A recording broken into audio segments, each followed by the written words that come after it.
78 साल के इतिहास में पेट्रोल, डीजल, एलपीजी और यूरिया इतना महंगा नहीं हुआ जितना आपकी सरकार में।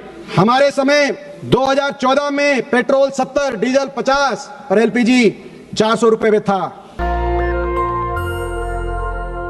ये स्पीच सुनी आपने? ये दीपेंद्र सिंह हुड्डा है, कांग्रेस के सांसद हैं। ये स्पीच इन्होंने बजट सत्र के दौरान 2026 मार्च में दी थी। और सोचिए, इन्होंने कहा था कि जब यूपीए की सरकार थी तब पेट्रोल पर और डीजल पर जो टैक्स था वो 9 रुपए था और डीजल पर तो 3 रुपए था। लेकिन आज सोचिए, पेट्रोल पर 23 और डीजल पर 21 रुपए टैक्स लगा रही है सरकार। और सोचिए इसका असर क्या हुआ है। आपको महंगाई का इंजेक्शन, जहर जो है वो धीरे धीरे दिया जा रहा है। पिछले 11 दिनों में 8 रुपए की कीमत बढ़ चुकी है पेट्रोल और डीजल पर, सोचिए। और पेट्रोलियम मंत्री क्या कह रहे थे कि जो तेल कंपनियां हैं उनको हर रोज 1000 करोड़ रुपए का नुकसान हो रहा है, जबकि हकीकत यह है कि पिछले तिमाही में उनको 41% जो है उनको मुनाफा हुआ है। तो सोचिए सरकार कितनी झूठ बोल रही है। और राहुल गांधी ने चुनाव से पहले ही कहा था कि चुनाव होते ही पेट्रोल और डीजल की कीमत बढ़ेगी, लेकिन पेट्रोलियम मंत्रालय ने मना कर दिया था कि ये सब अफवाहें हैं, ऐसा कुछ होने वाला नहीं है, हमारे पास पर्याप्त पेट्रोल है, हमारे पास पर्याप्त डीजल है।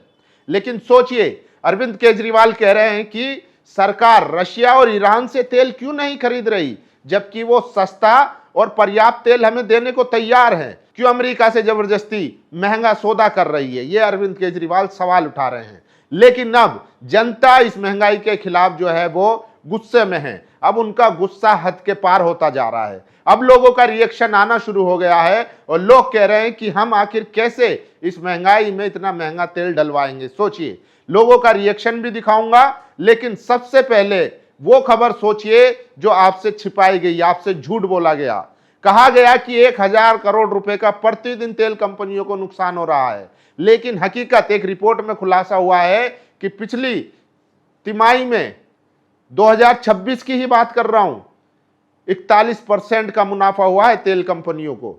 तो सोचिए किस तरीके से आपको झूठ बोला जा रहा है और आपके साथ आपकी जेब पर डाका डाला जा रहा है। और सोचिए, यही सुधीर चौधरी थे, स्मृति ईरानी थी, नरेंद्र मोदी खुद थे, जब तेल के बारे में ट्वीट किया करते थे।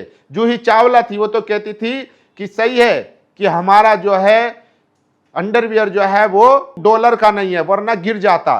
तो सोचिए आज वो लोग सब कहां हैं। अनुपम खेर, अमिताभ बच्चन, अक्षय कुमार, आमिर खान, ये सब महंगाई पे बोलते थे, बात करते थे, लेकिन आज कहां है। आज तो मीडिया भी इन खबरों को छिपा देता है। मैं ऐसी ही कुछ खबरें लाया हूं। सोचिए पिछले 11 दिनों में कैसे धीरे धीरे स्लो पॉइजन आपको दिया जा रहा है, आपकी जेबों पर लगाया जा रहा है। सुप्रिया श्रीनाथ ने ट्वीट किया है, आज पेट्रोल डीजल के दाम फिर बढ़े, 11 दिन में 8 रुपए बढ़ गए हैं दाम। 15 मई को पेट्रोल के 3 रुपए 29 पैसे, डीजल के 3 रुपए 11 पैसे। ये पहला झटका था। दूसरा, 19 मई को 96 पैसे पेट्रोल पर और 94 पैसे डीजल पर। 23 मई को 94 पैसे पेट्रोल पर और 95 पैसे डीजल पर। 25 मई को यानी कि आज 2 रुपए 87 पैसे पेट्रोल पर और डीजल पर 2 रुपए 80 पैसे, यानी कि कुल मिलाकर पिछले 11 दिनों में पेट्रोल पर 8 रुपए 6 पैसे बढ़ाए हैं और डीजल पर 7 रुपए 80 पैसे। तो सोचिए, और आपको पता ही नहीं चला। और कुछ अंधभक्त तो कह रहे हैं कि यहां तो सिर्फ 2 रुपए बढ़े हैं, जबकि और विदेशों में तो और महंगाई हुई है। अगर मोदी ना होते तो ये हमारी स्थिति भी बहुत खराब होती, सोचिए। और ये देखिए, लोगों का गुस्सा जो है अब फूटने लगा है। पेट्रोल पंप पर जो है वो रिपोर्ट की गई है, तो उसमें लोग कह रहे हैं हमें मोदी सरकार से कोई उम्मीद नहीं है, ये निकम्मी सरकार है। पेट्रोल डीजल के दाम बढ़ते जा रहे हैं, इससे अच्छे दिन और क्या आएंगे। अब अच्छे दिन कर लेकर लोग जो है वो नाराजगी जता रहे हैं। और देखिए, हम कड़ी धूप में मेहनत से कमाते हैं और वो गैस पेट्रोल डीजल में बह जाता है। महंगाई की बहुत गहरी मार पड़ रही है। ये लोग सब अपनी महंगाई के खिलाफ आग बबूला है और अपना रिएक्शन दे रहे हैं, लेकिन मीडिया में आपको नहीं दिखेगा। ये महंगाई मैन की वसूली जारी है। 11 दिन में 4 बार पेट्रोल डीजल का दाम बढ़ चुका है। और अब ये देखिए, हम क्या खाएंगे, हम क्या बचाएंगे और बच्चों को कैसे पढ़ाएंगे, हम 14,000 की सैलरी में क्या क्या करेंगे, कैसे जिएंगे। देश की जनता का दर्द, लोग परेशान हैं। लेकिन उसके बावजूद भी इस मीडिया में शांति है। और देखिए सुप्रिया श्रीनेत ने एग्जाम्पल दिया है कि जैसे मेंढक को अगर डायरेक्ट गर्म खोलते हुए पानी में डालो तो वो उछलकर बाहर आ जाता है, इसी तरीके से अगर 10 रुपए पेट्रोल या डीजल पर बढ़ाए जाते तो वो जनता में गुस्सा बढ़ता, लेकिन धीरे धीरे जैसे पानी गुनगुना करके मेंढक को उसमें रख दिया जाता है, फिर उसका तापमान धीरे धीरे बढ़ाया जाता है और मेंढक उसको सहन करने लग जाता है, उसी तरीके से जनता भी धीरे धीरे सहन कर रही है।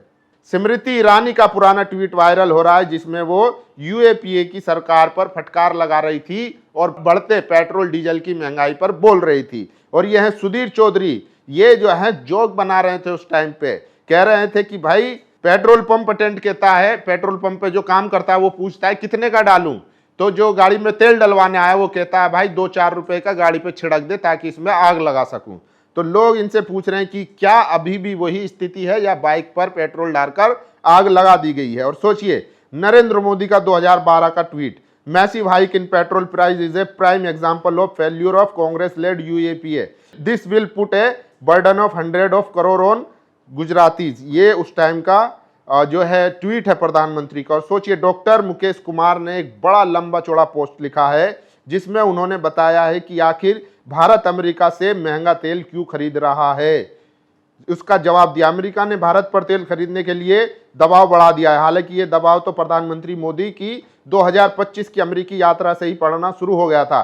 व्यापार असंतुलन को कम करने के नाम पर ट्रंप ने हथियार और तेल बेचने की पेशकश की थी, बल्कि कहा था कि भारत खरीदे, लेकिन अब ये दबाव बहुत बढ़ता जा रहा है। अमेरिकी विदेश मंत्री मार्को रूबियो ने भारत की धरती पर कदम रखने से पहले ही अपना मांग पत्र या यूं कहे आदेश पत्र रख दिया था। उन्होंने कहा कि भारत जितना चाहे तेल खरीद सकता है। उनका अंदाज़े बयां ऐसा है मानो जैसे वे महारानी विक्टोरिया के दूत के तौर पर पधारे हो और अपने उपनिवेश को बता रहे हो कि उसे क्या क्या करना है। तो ये डॉक्टर मुकेश कुमार ने दावा किया है। और सोचिए ये व्यक्ति है कह रहा है कि अपने यहाँ तो 2 रुपए ही बढ़े हैं, शायद मोदी जी नहीं होते तो 50 रुपए तक बढ़ जाते। अभी भी लोगों के अंदर इतना कॉन्फिडेंस है मोदी जी को लेकर। राजस्थान के जैसलमेर में सामान्य पेट्रोल का रेट 114 हो चुका है, जबकि प्रीमियम पेट्रोल का 124 रुपए हो चुका है। पिछले 11 दिनों में 4 बार रेट बढ़े हैं। अभी महीना खत्म होने में 5 दिन बाकी है, इस महीने शायद एक बार और रेट बढ़ जाए, ये सचिन गुप्ता लिख रहे हैं।